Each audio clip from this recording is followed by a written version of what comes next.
Alefa kokoa daholo zanagasikara aty antsika.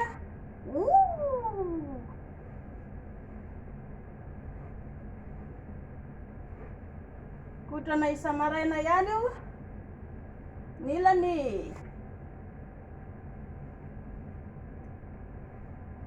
Rehefa manao ohatr'izao na elana indry dia hitanao tsara fa milamina tsara ny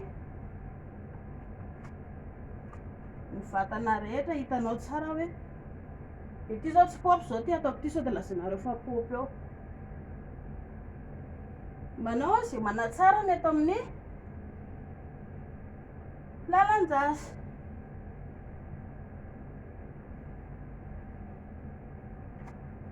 Manaraka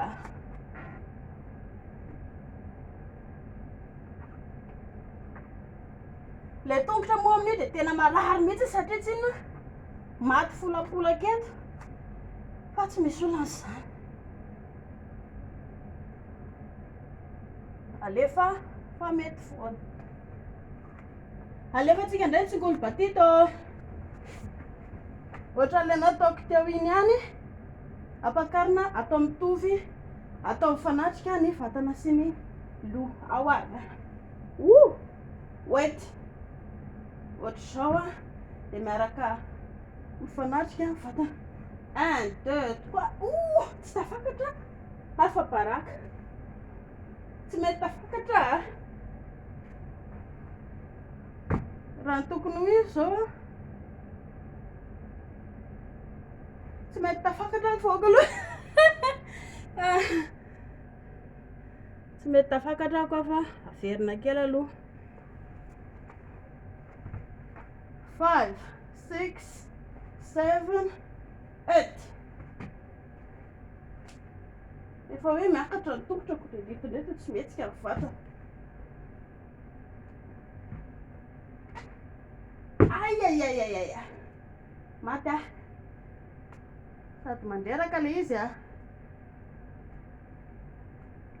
Tsy voateranao le izy moa ianao zany fa alefa ihany.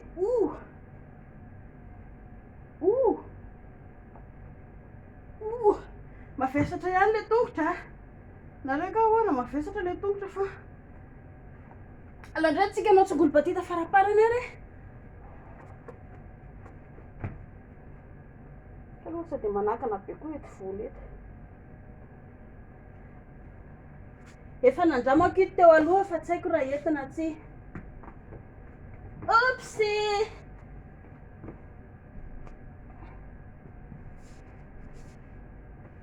Oka aloha mila atao mikisaka kely makaty amin'ny rindrina ny atao mikisaka makany amin'ny rindrina ny